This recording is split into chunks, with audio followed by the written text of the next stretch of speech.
Bom dia, meu nome é Sonilde, sou secretária de Controle Interno da 7ª Região e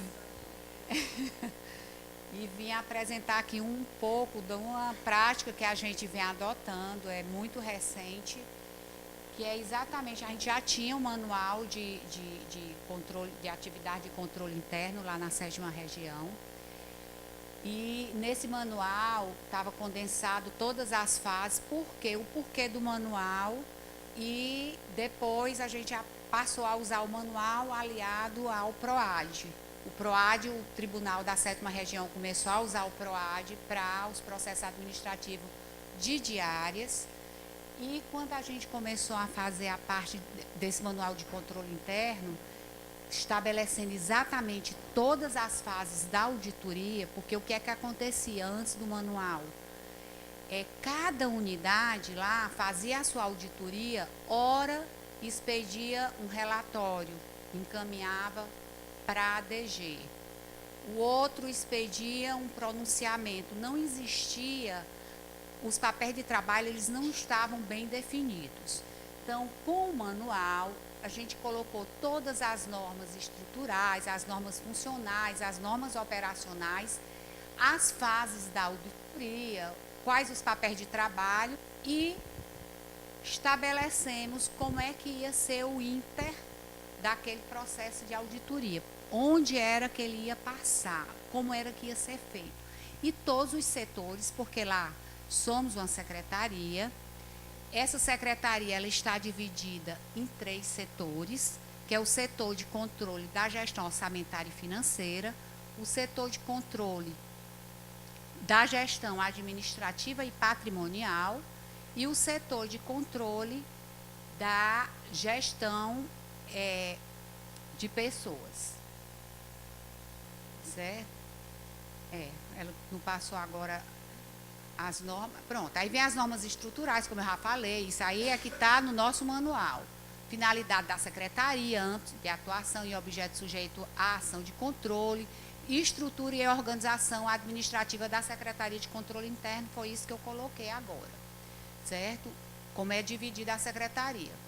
E aí, eu queria logo passar, tá aí, a SCI é uma secretaria vinculada à presidência. E aí todos os setores, os 3 setores, mais um gabinete que dá sustentação exatamente para o secretário e todos os setores. O secretário, o assistente de secretário, e cada setor ele tem um coordenador de serviço. Tem as normas funcionais, princípios gerais, norma de conduta funcional, habilidade do servidor do controle interno e prerrogativa do servidor, que uma das prerrogativas é que o servidor não participe de comissão, exatamente para não,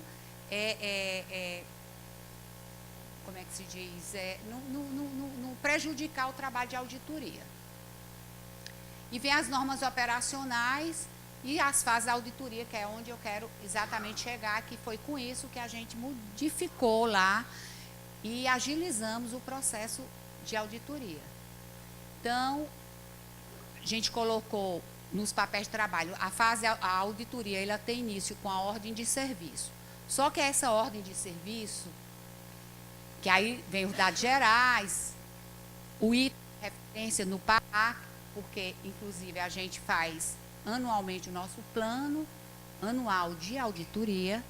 E nesse plano anual de auditoria está dita todas as auditorias que vão ser realizadas no ano seguinte. Então, a gente submete esse plano à aprovação da presidência e esse plano é publicado. Então, toda a equipe, os administradores, eles já sabem onde é que o controle interno vai atuar no ano seguinte. O período dos trabalhos, o setor responsável pela auditoria, é um daqueles 3 setores, e observações gerais, quem vai ser o coordenador do serviço e vai para o secretário para que ele aprove. Aprovando, é editada a norma, a ordem de serviço, aliás, e essa ordem de serviço a gente encaminha para a unidade que vai ser auditada, mas com ciência sempre o diretor-geral.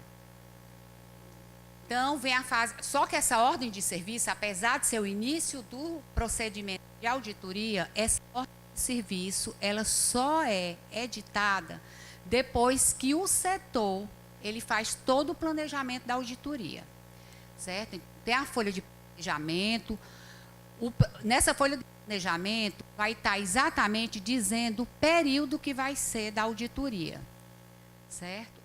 Vai ter início e o fim de cada fase. Fase de planejamento vai ser iniciado tal data e o final, até chegar ao relatório final, que o relatório final é aquele que vai ser encaminhado para a presidência. Então, todo o trabalho hoje de auditoria da sétima região, ele vai sim para a presidência. Antigamente não existia. Alguns iam, outros não. Hoje todos. Então, aí depois vem o programa de auditoria. Quais são os itens que a gente vai realmente auditar? A legislação. Qual é a legislação que a gente vai usar para fazer aquela auditoria? Se a gente vai fazer uma auditoria sobre férias, sobre diárias, qual é a legislação básica? O que é que a gente vai usar para poder auditar? E vem a folha de definição da amostra, se existem processos que a gente vai ter que solicitar, esclarecimentos que a gente vai ter que fazer perante a unidade auditada. Então, isso aí a gente já coloca tudo na definição da amostra, esse processo, se vai ser processo de licitação, quantos processos a gente vai solicitar, se for de diárias, quantos processos de diárias, certo? A gente fez até uma grande auditoria, que foi na época do PJE, que foi exatamente com o recurso, aquela coisa do recurso centralizado para a implantação do PJE. E essa folha de verificação, que são os pontos de controle, são as perguntas que a gente vai fazer diante daquela determinada auditoria, o que é que a gente vai fazer. Só que essa folha de verificação, ela não vai para a unidade auditada, é papel de trabalho nosso, mas ela tem que ser elaborada e aí é encaminhada lá para a secretaria e depois que cada unidade faz isso, encaminha para a secretaria e a gente emite a ordem de serviço. Emitida a ordem de serviço, como eu já disse, vai para a unidade auditada, sempre com ciência para o diretor-geral. E aí é feita a fase da apuração, que é exatamente quando a gente começa a auditoria propriamente dita, que é verificar aqueles pontos de controle e verificar se realmente está sendo, o procedimento está sendo compatível com o que manda a legislação. E aí, qualquer coisa que a gente veja, qualquer falha, a gente coloca na folha, começa a colocar na folha de constatação, certo? E aí, durante o período da auditoria, digamos que a gente tenha pedido 3 processos, ou então tenha pedido 10 processos, e no decorrer da auditoria a gente precise de outros documentos para poder fundamentar que se realmente aquilo que aquele achado de auditoria é realmente um achado. E aí a gente solicita, através de uma requisição de documentos e informações, a gente encaminha para a unidade auditada para que ela preste esclarecimentos ou encaminhe para a gente algum processo que a gente necessite naquela fase. Então, feito isso, a gente, que é exatamente a requisição de documentos, está lá, a gente encaminha para a unidade auditada, solicitando ou esclarecimento, ou processo, ou qualquer outra coisa que necessite para a gente esclarecer aquele ponto de auditoria. E é editada a folha de constatação. Feito a folha de constatação, a gente encaminha para a unidade auditada, com aquelas falhas, com aqueles achados de auditoria, para que a unidade auditada, ela se manifeste a respeito daquele achado, certo? Então, respondida a folha de constatação, o processo retorna para o controle interno, e aí, a partir daí, a gente vai fazer o relatório de auditoria para encaminhar à presidência, certo? Então, no relatório de auditoria vai ter o achado da auditoria e a recomendação. Tem um fato, certo? E que é exatamente o achado, tem a manifestação do auditado e tem a análise da equipe técnica. Digamos que no achado de auditoria a gente tenha visto que aquele achado, na hora que a unidade auditada se manifestou, muitas vezes ela já tem até corrigido, então a gente não precisa mais recomendar. Na hora que a gente vai fazer a análise da equipe, a gente já se manifesta dizendo que não tem mais nada aqui. Mas se aquele achado de auditoria, na hora que a unidade, ela realmente disse, olha, houve a falha, mas nos próximos procedimentos a gente não vai mais cometer esse equívoco, mesmo assim a gente recomenda, certo? Então, outra coisa, se não tem como ela no próximo procedimento, porque já errou mesmo, e aí a falha já existe, então tem que tomar providências para aquilo ali ser corrigido. Vem a recomendação e a gente encaminha esse relatório de auditoria para a presidência. Encaminhado o relatório de auditoria com as recomendações, acolhido aquelas recomendações pela presidência, certo? Então, existe o despacho, aí o presidente despacha e encaminha de volta para o controle interno, para que a gente tome conhecimento e dê conhecimento acerca daquele despacho dele, daquelas determinações, para a unidade auditada, sempre passando pela diretoria geral. Então, na hora que a gente encaminha aquele despacho, o processo de auditoria para a diretoria geral, então para a unidade auditada com ciência para o diretor, a gente já encaminha o relatório de providências. O que é o relatório de providências? O relatório de providências vai conter a constatação, a recomendação do controle e a determinação da presidência e a providência adotada para corrigir aquela falha, certo? Para que a gente faça o monitoramento, porque o que acontecia antigamente? A gente mandava a folha de constatação, a unidade dizia que realmente tinha errado, mas não era feito. Essa é outra coisa que é exatamente, errou, tudo bem. Agora, qual é a providência adotada? Certo?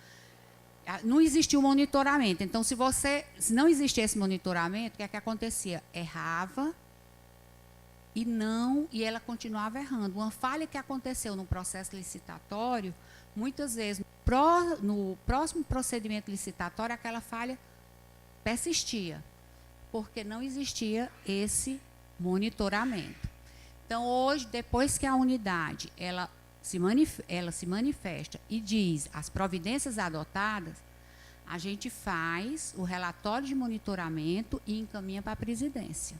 E aí o presidente vai tomar conhecimento para verificar se aquela falha efetivamente foi corrigida, se aquele débito com a Fazenda Pública já foi satisfeito. Certo? Então, e hoje, com isso, a gente pode começar a mapear onde residem os maiores riscos, certo? Onde é que o tribunal, na hora do procedimento licitatório, está errando mais. Então, aliado a esses papéis de trabalho, a gente começou até para dar agilidade ao nosso procedimento de auditoria, a gente foi atrás de ver se era possível a gente usar nossos papéis de trabalho usando o PROAGE. E aí foi possível. Então, a partir do ano passado, final do ano passado, a gente começou a usar, colocamos o processo de auditoria dentro do PROAGE, certo? E aí mapeamos para onde era cada fase, onde era que ia passar o processo. E todos os setores, os 3 setores do controle interno, passaram a usar. E então, a partir de 2015, todos os nossos processos estão sendo abertos, toda a ordem de serviço de auditoria está sendo aberto via PROAGE. A gente já vê que já está sendo muito mais ágil e a possibilidade de monitoramento, que a gente colocou como meta, monitorar pelo menos 70% das auditorias efetuadas, certo? E esse 70%, ano a ano, a gente ir aumentando, colocando 80%, 75%, e a gente já vê que só do PROAD, a gente já começa a verificar que vai dar até para a gente ir mais do que a nossa meta estabelecida, mais do que os 70%. Então, basicamente, aí, fala um pouquinho a respeito Não, gente, nós já tivemos uma aula de PROAD aqui, né? Então, eu não vou entrar nesse detalhe. Só para vocês terem ciência que todos esses papéis de trabalho estão sendo anexados num assunto que a gente criou dentro do PROAD, ação de controle. Como tem diárias, como tem diversos assuntos, a gente criou. Só que a gente usou um recurso do PROAD, que ele tem como protocolar uma ação simplificada. Que nessa ação simplificada, diferentemente da ação que você protocola mesmo, você determina o encaminhamento. Por quê? Porque, como a gente trabalha com diversas áreas do tribunal, a Secretaria de Controle Interno, ela audita pessoal, audita orçamento, contratos, então a gente que determina o encaminhamento, tá? Diferentemente dos fluxos fixos que o PROAD tem. Aqui a gente só colocou como é que é o encaminhamento. O setor são aqueles 3 setores que a Sonildes falou, que são as áreas, e ali é o gabinete. O setor começa preparando todo aquele encaminhamentozinho da auditoria, encaminha para o gabinete emite a ordem de serviço, é uma ordem única para todos os setores. A gente e protocola nesse momento no PROAD. Tá? Aí a gente pede ciência através do recurso que tem dentro do PROAD, de pedido de ciência, a diretora-geral e a própria unidade comunicando os inícios de trabalho de auditoria. Ou seja, aqui ninguém está usando papel nenhum. É tudo dentro do PROAD. Na hora que a gente gera um documento desse, a gente já cria o PDF, todo mundo assina, o coordenador assina, a secretária assina, e a gente encaminha diretamente pedindo ciência. E aí começa o trabalho realmente dito, que é a apuração, né? Que é um trabalho, o processo continua no controle, a gente só pede ciência e comunica a todos. E aí o setor começa a fazer, caso necessite de informações, processos RDIs, solicita informações.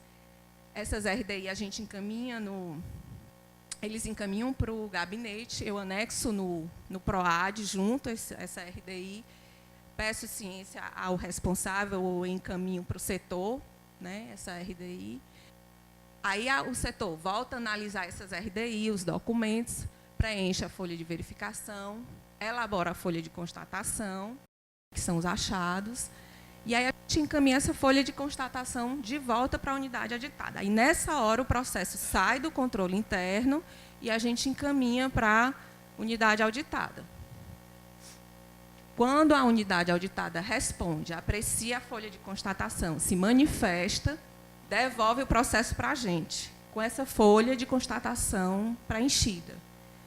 E aí a gente analisa, né, o setor e começa a elaborar a minuta. A minuta do relatório é encaminhada para o secretário, faz uma revisão, né?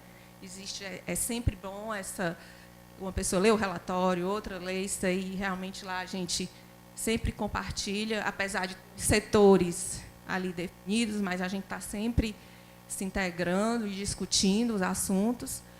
O relatório final é encaminhado para a presidência aprecia o relatório e emite o despacho, ou seja, acolhendo ou não as recomendações do controle, né?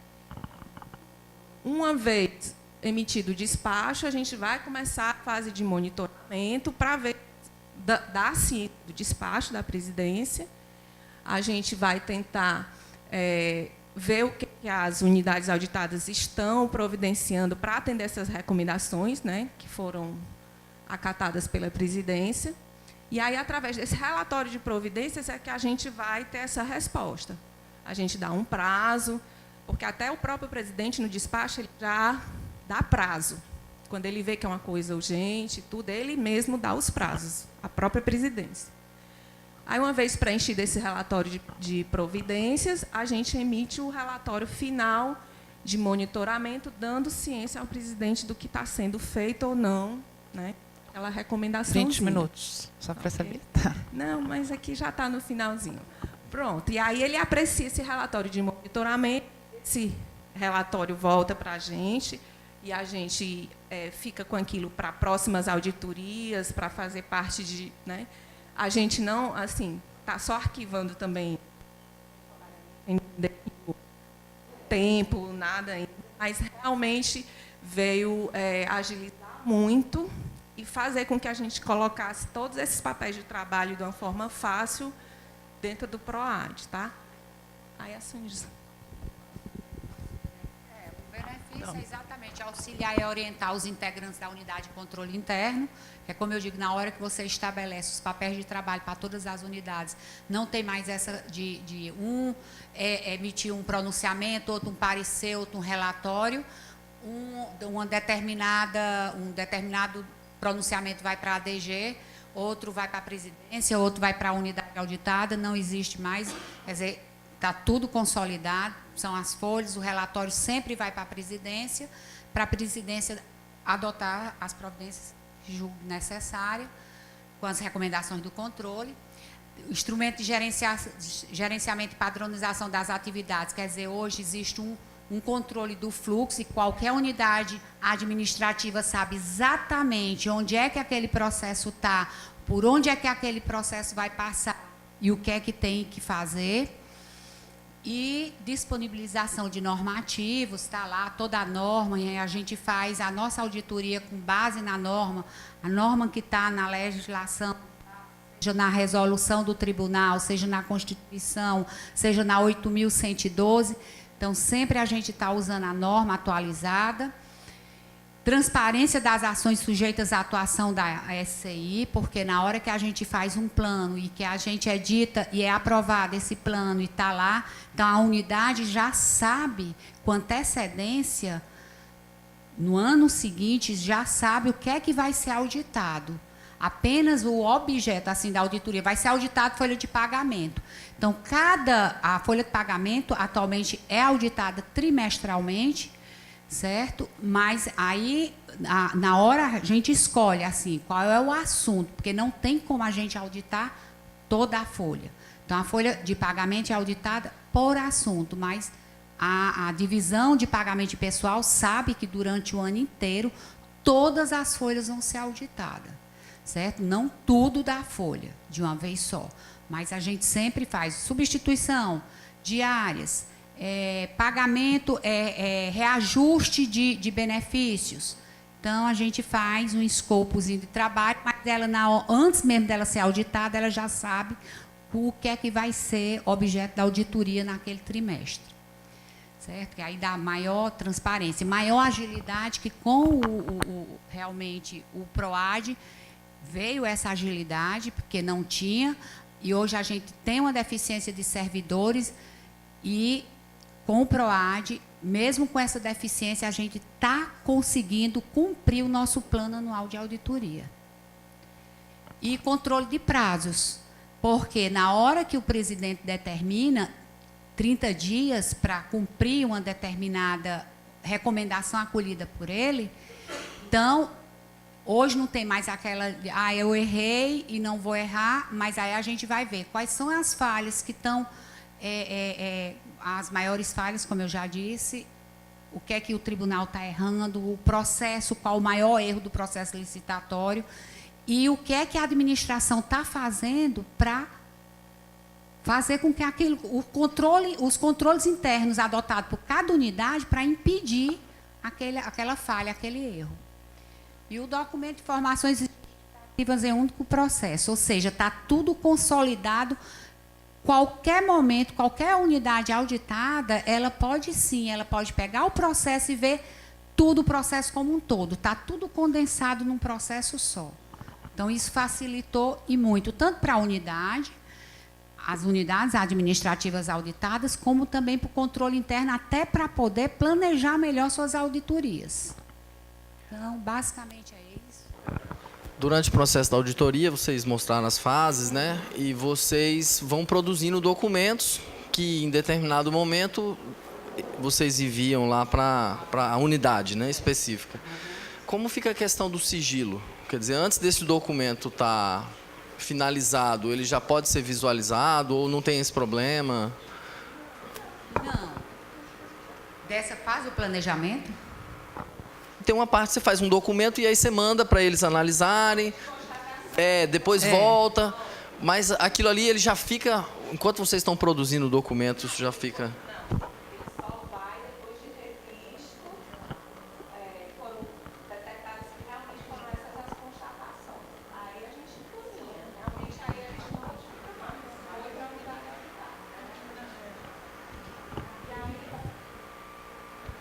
Aí ele vai olhar, ele pode ali se manifestar, concordar ou não. Isso aí não é sigiloso.